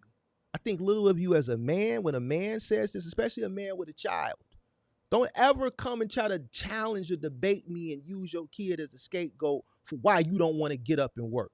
I'm going to stand on what I say. To me, you's a sucker. All right? Remember that. All right? Emergencies. How many people we seen come up here in the box truck business that had minor infractions, and whoop, there's the box truck business. Why? Because they believed that they only needed $3,500 or $5,000. They were working off a sense of complacency. They weren't going out and going above and beyond. So when these things happened, they had a get by mentality until life caught up with them. Like I said earlier, you don't have any money for emergencies in business and or in life. That's why when people say this shit, the first thing that come to mind, he don't own shit. I seen somebody the other day talking about they'd rather rent a box truck than own a box truck because they don't have to pay for maintenance. That's the dumbest shit I've heard ever in my life, and I stand on that shit, and I always say this shit. Anybody that says you don't have to pay for maintenance when you rent a box truck, you are a goddamn fool, and you don't know business. That's another excuse that you're making because you don't want to take on responsibilities, a responsibility ultimately where you will be making more money. You just can't stomach the fact of your truck breaking down because you scary. You always make more money owning a box truck than renting. So if you fall into the category of individuals that feel like you're getting ahead by renting a box truck, the only person that you're financially rewarding is the rental company. Well, Mark, you don't got to pay for the maintenance. You just take the truck back. All right, let's look at it from a business perspective, fool. This is real talk with Mark, so we can do. We just talking, man. If you feel a certain type of way, then too bad. I don't give a goddamn. You own a rental truck company. Put yourself Penske. You are Roger Penske now. You order 1,000 international box trucks. You order them to spec, color, and everything. They get to your facility. You put your decals on them. Let's say 100. Let's make it easy. You order 100 Penske trucks. Let's make the math easy. We're going to make it easy. This is hypothetical. Not hypothetical. We're just going to make the math easy. You order 100 Penske trucks. You paid $1,000 for each of them. That's $100,000. You have smart people working for you. The first thing we need to do is recoup the initial investment of each truck. So we come up with a formula. See, this is how I know real business people versus people that are just ignorant and stupid. I'm not going to sugarcoat shit no more. I'm going to call it what it is, dumb, right? Stupid. First thing we got to do is recoup. We need to recoup our $1,000 for each truck that we bought. So we're going to come up with a formula. Rental cost, rental cost, mileage. And in this formula, there's going to be a variable for maintenance. It's 2025. We have something that's called data, ladies and gentlemen. If we order a 2025 International, based on the last 5 years of the International, we know that every 10,000 miles, we need this done. Every 7,500 miles, we need a PM. It costs this much. Every 10,000 miles, give or take, this seems to go wrong. This seems to go wrong every so many miles. Every so many miles, we need to get tires. The cost of tires is this because we order our tires wholesale because we order them so many a year because we have so many trucks that we get them for this cost. All this is factored in to the cost of the rental. It's called, in business terms, what we call baked in. So if you think you rent a truck and you think that Roger Penske is going to allow you to wear and tear and beat his truck to shit, and then you just call Roger Penske and say, Roger Penske, truck broke down. I need another truck because I'm a rentor. And he just said, oh, don't worry about it. We're covered in maintenance. Just come in and get you another truck. You was a goddamn fool. How would Roger Penske make money if he covered all the cost of maintenance? He wouldn't. This is why you don't know your cost per mile. This is why you're struggling. This is why you're failing, because you believe that you don't pay the maintenance cost. This is why you don't know your cost per mile. I can tell you why Penske and Ryder and Enterprise and Budget are multi-billion-dollar companies, because they know their operation costs down to the letter. They can tell you what's going to go wrong with a truck 1,000 miles before it happens, based on the data. They have an equation of what it costs in maintenance for each truck every year. And then they bake it into the cost of the rental. They would never make any money if they covered the cost of the maintenance. They would never make any money if they covered the cost of the PM. Why? Because look how you dog they shit out. You don't treat they shit the way you treat your shit. You finesse your shit a little bit, but you ease on the accelerate a little bit easier than you the rental truck, because you know what? If the bitch go bad, you can just call them and take it back, and they'll put you in another one. Little do you know, because you ignorant, you paying for it. When you paying this 600, 650, 700, whatever it is, and it's 20 cents a mile, and then you call up on the call-in show and you tell me, yeah, last year I spent $60,000 in rental, you just bought 2 trucks. So where you don't think you covered the cost of the maintenance? When you go out and you buy a brand new 2025 International, and when Penske go out and buy a 2025 International, the cost that they pay for and the cost that you pay for is a different cost by the thousands. Why? Because they're ordering thousands of them and you only bought one. So International is giving them a better deal. They already have their order in. What is it, 2025? They probably got an order in of trucks for the next 10 years. Keep making them to spec. Why? Because every year they selling them.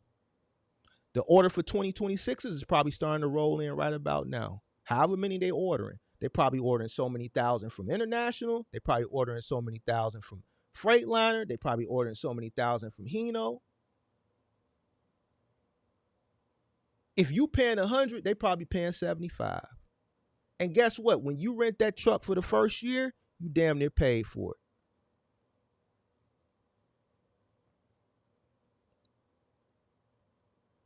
Nine times out of 10, they ain't got to put no money up because they credit this loan with the manufacturer.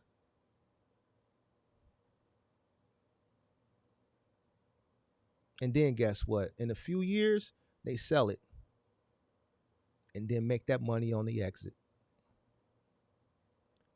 The point of a business is to make money in all facets.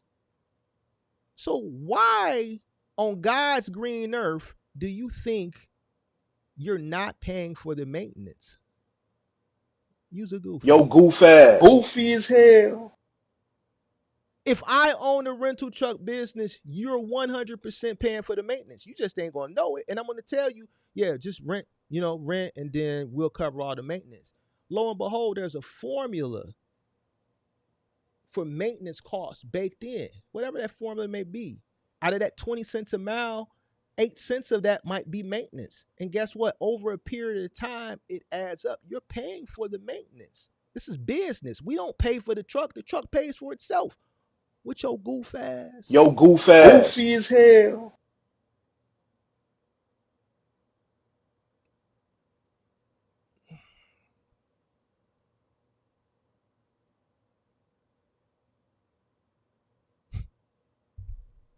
So emergencies, vacations, $150,000 extra can take you on a nice vacation. Get you a passport. Go see the world. Give you better options. It's going to give you the option of living over there with them versus living over there with the white folk.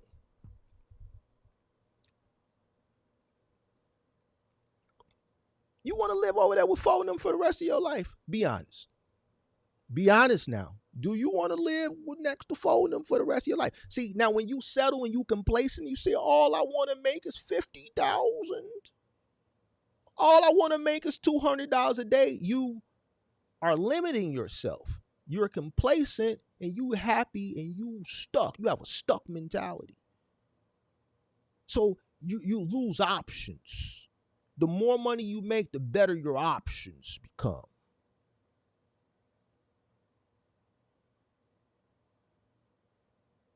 Even options for your kids. Don't you want to provide your kids with better options? And then this freedom shit that everybody talks about, this financial freedom. Ain't it crazy that everybody talk about this financial freedom shit, but then in the same sentence they say dumb shit that screams complacency? How you want financial freedom, but all you want to make is X amount of dollars? Yeah, guys, so, I'm going to show you this journey to financial freedom. You know what I'm saying? So I just went out here, all I need is $200 or all I need is $50,000, guys. And this is the way to financial freedom, because all you need, that shit don't even make sense. It doesn't add up. Math ain't mathing, pimp. You're not gonna get financial freedoms with a complacency mentality. Your options ain't gonna be optioning. You ain't gonna be able to go to the Kevin Hart concert when they come to town. See the difference? Them options. See, that's the difference from you sitting way up in the 300 level and me sitting down in row 2.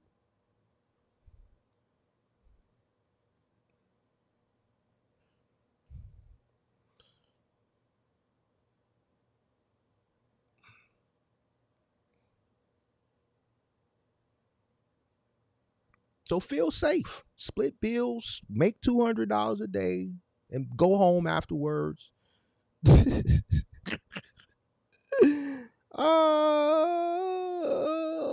gonna tell you, safe don't protect you. Safe don't protect you when the real world show up. When these situations that I talked about earlier, whether they're in your personal life or in the business life, safe ain't gonna protect you from when the shit hits the fan. Your truck break down. You have issues at home. Shit like that. Let me know if safe is gonna take care of you then. Safe is nothing but death. A slow death. Complacency, it costs opportunities, right? We talked about opportunities. It costs you relationships, right? It costs you the skills that you'll never develop because you stop. You get to a certain point and you just cut it off for the day. So now all the rest of the skills that you could develop if you go out and you experience more and you work hard and you indulge in more things in your field, you missing all that shit. The reason why I can sit up here and talk and talk and talk and give you all these experiences all these years is because I was never complacent. I'm still not complacent. I'm coming to get it. And this is why you lack the experience. And this is why you can't get ahead. And this is why you come on the internet crying and complaining. Listen, I'm finna go on I'm telling you, content creators, and me and Kirk was talking about this shit last night.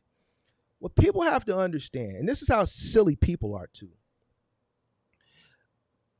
Content creators are the people that people come to in today's times for information, right? Whether they are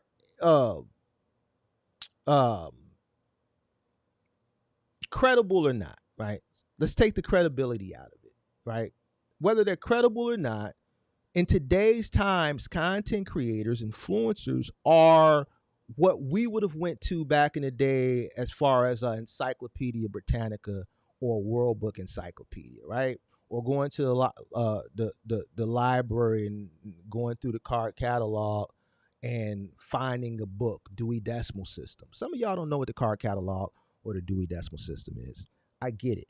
But influencers and content creators are, that today.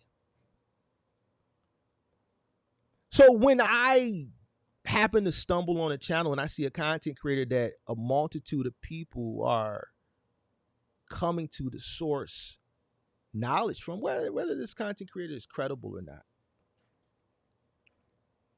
and they sitting up there complaining, proves they don't have what it takes. And if you thumb through their content, proof will be there. I'm gonna find a solution. I'm gonna go get it.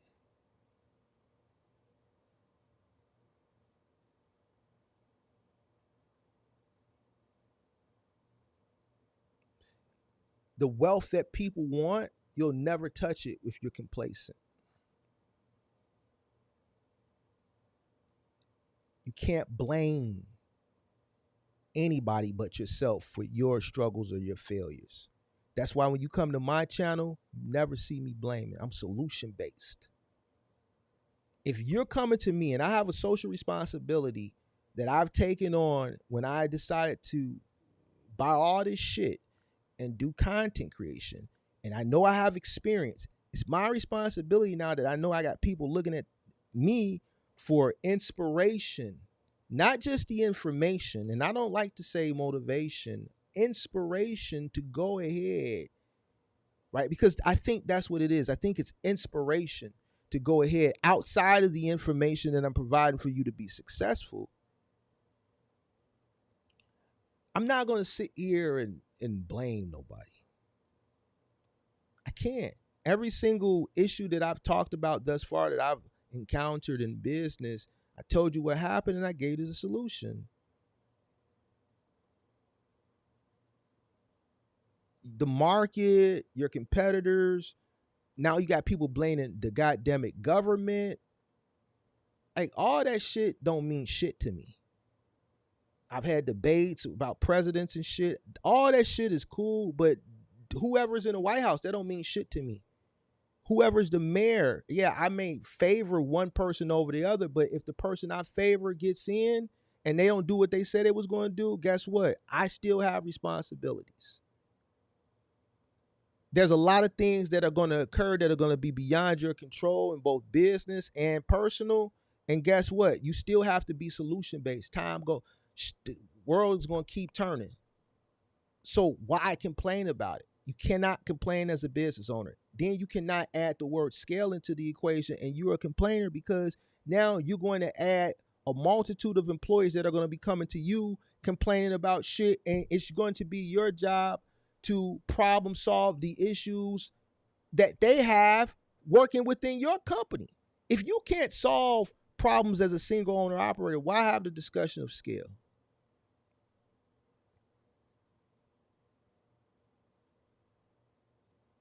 You have to be solution based. I'm a solution based person. I'm a solution based channel. I don't complain. It shit happens all the time in my life. Unexpected shit. And guess what? I have to correct the issue. You don't see me coming on this bitch complaining, because guess what? The problem ain't gonna go away. It's like the motherfuckers who go light up a blunt when they have an issue or go to sleep. The motherfuckers who go to sleep, those are I just don't understand.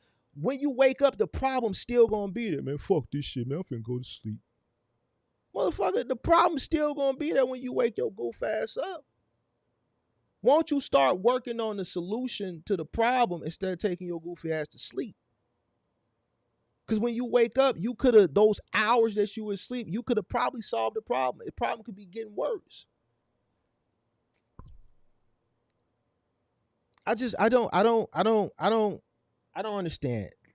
In conclusion, it's, business is a blood sport. The people that watch my channel, they gonna understand that. Winners eat, losers watch. Hit the like button, subscribe to the channel, turn on post notifications. Winners eat, losers watch. That's why I say I need it all, and I'm gonna come take your food. The last thing I want to do is be hungry. I don't want my ribs touching.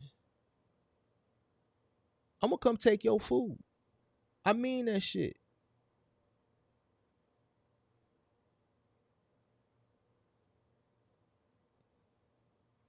Us guys over here on the Mark the Mentor channel, us guys over here that's sitting at the top, we not worry about who we offend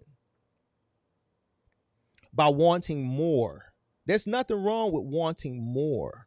There's absolutely nothing wrong with wanting more. And if you really understood what it's like to actually be out here and pay bills, you would understand that. We're not going to slow down over here to make you feel comfortable. You should get comfortable with being uncomfortable.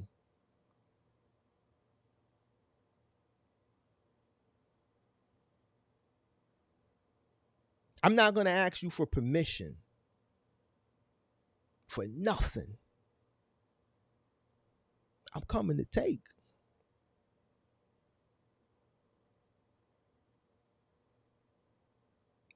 And if you're not willing to compete on this level, don't be mad, because there's going to be a guy like me that's going to come take that bread. They're going to come take your clients. They're going to come take your contracts.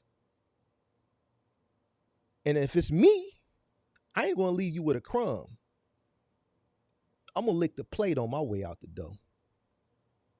Mama said, don't lick the plate. It's more in the refrigerator. Mama, this business. I'm not leaving them with a crumb. If it was some French fries and there was some goddamn it ketchup left on the goddamn plate, I'm licking that bitch. I'm not leaving them with nothing.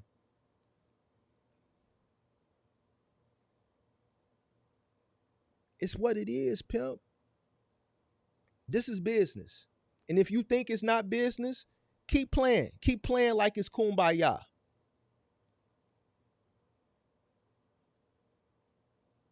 And for those people that think I'm too harsh, that's because you're not used to being challenged and you don't have shit.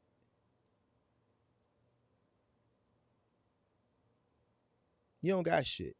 And there's nothing wrong with that. You just ignorant. Because when you have shit, you feel the same way that I feel. The last thing you want to do is be without.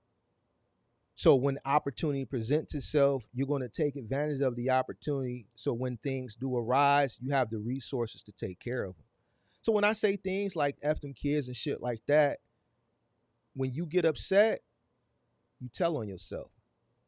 First thing that come to my head is you ain't got shit.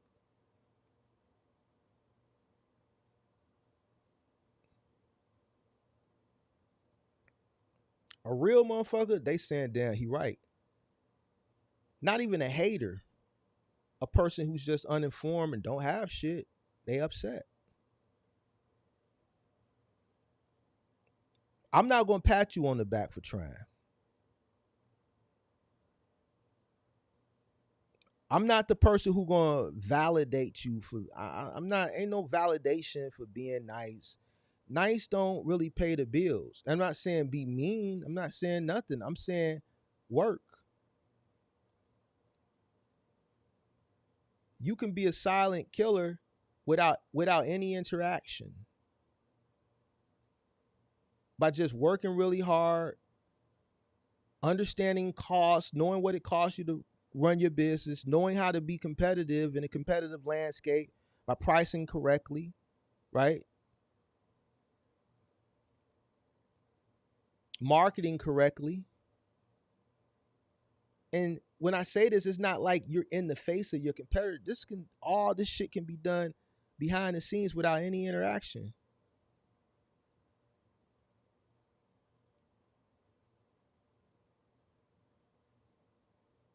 Nice doesn't pay bills. Complacency definitely don't pay no bills. It's one thing that pays bills. Results. So if you watch this, whether you're watching it live or you watch the replay and you feel triggered, good. That's why I put it in the title. You should feel. If you're triggered, good. You should. If you feel called out, good. That's the first step. Nobody gonna drag you out of the mediocrity but you. Not your boss, not your spouse. A lot of people's spouses is what's keeping them in mediocrity, to be honest with you. Not your kids, it's all on you. And if leaving it up to me, to be honest with you, you can stay where the hell you at.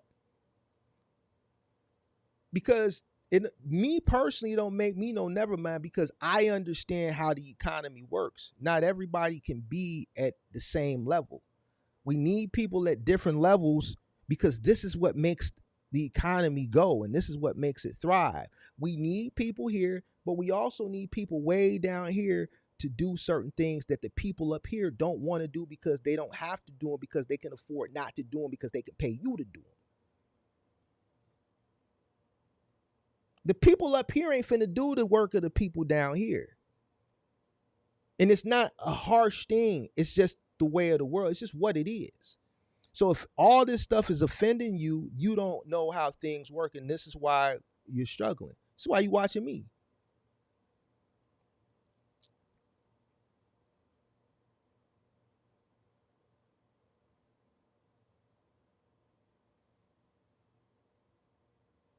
If you want more, demand it. Demand it within yourself so that you can give yourself the inspiration to go out and take it.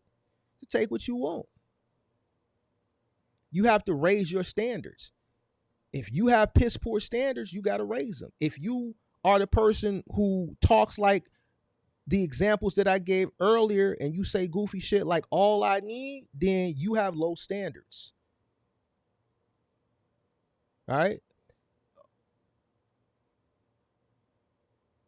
Stop hanging around people that think $200 a day is a win or $50,000 a year is a win and they're okay with it. Like the guy literally, the examples that I'm giving are from recent interactions that I've seen on the internet.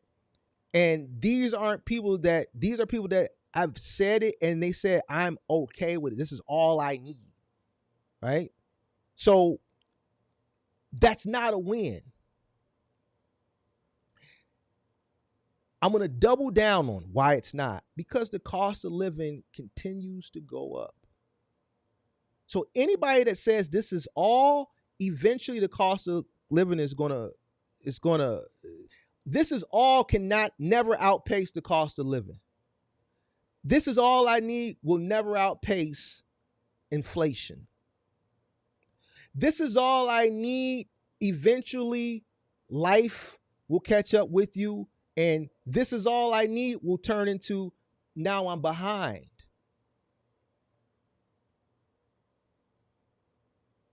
Start asking yourself when you had this is all I need mentality, how much money you leaving on the table and why you scared to go for more.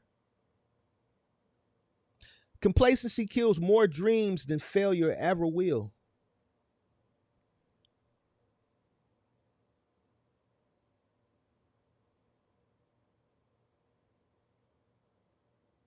Failure just means you tried. Complacency means you never started. So everybody that's playing safe, hiding behind your kids or your job or your comfort zone, step up or step aside as it pertains to business. The world gonna keep moving with you or without you. The world gonna keep moving with you or without you. Inflation gonna keep going up. The cost of living gonna keep rising. Nothing's gonna stop because you're complacent. Nothing.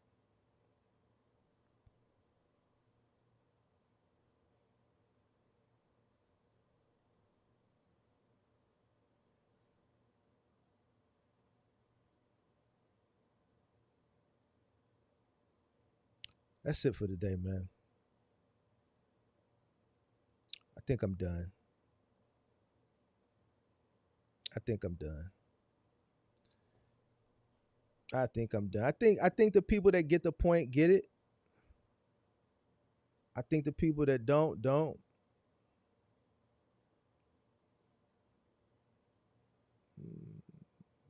Let me see.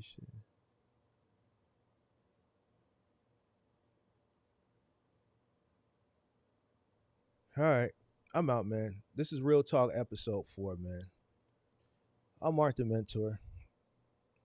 If you got the message, cool. I fuck with you. If you didn't get the message and you mad, I don't care. Fuck you. We ain't on the same team anyway. Peace.